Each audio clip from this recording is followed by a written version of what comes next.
जय श्री कृष्णा। आप सभी भक्तों का हमारे YouTube चैनल आध्यात्म मंथन में स्वागत है। आज हम इस वीडियो के माध्यम से कार्तिक महात्म्य के 10वें अध्याय का श्रवण करेंगे। तो चलिए सुनते हैं कार्तिक महात्म्य के 10वां अध्याय। राजा पृथु ने कहा, हे देवर्षि, आपको नमस्कार है। कृपा कर आप ये कहिए कि जिस समय भगवान शंकर ने अपने माथे का वह तेज क्षीर सागर में डाल दिया तो उस समय क्या हुआ?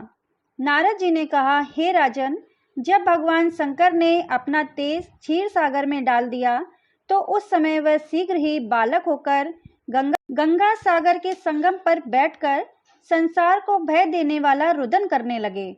इसके रुदन से समस्त संसार व्याकुल हो उठा। लोकपालों के मन में भी व्याकुलता हुई। चराचर चलायमान हो गया। शंकर सुवन के रुदन से ब्रह्मांड व्याकुल हो गए।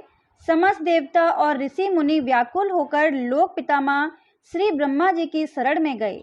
सबने मिलकर श्री ब्रह्मा जी को प्रणाम किया और स्तुति की।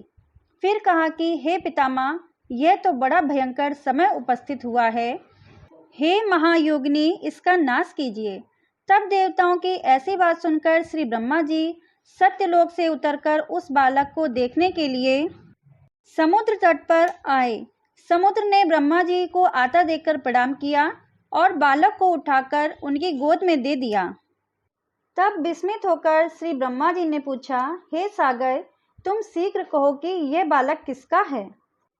समुद्र ने विनम्र शब्दों में कहा, प्रभु, यह तो मैं नहीं जानता, किंतु मुझे इतना अवश्य ज्ञात है कि यह गंगा सागर के संगम पर प्रकट हुआ है।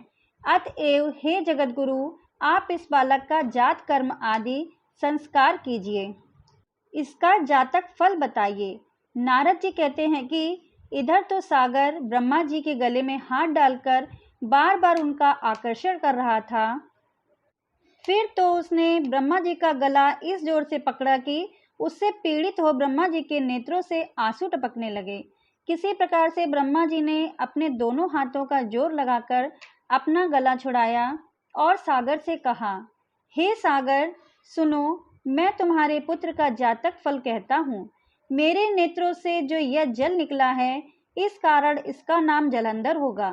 अत्यंत उत्पन्न होने के साथ ही तरुण हो गया है।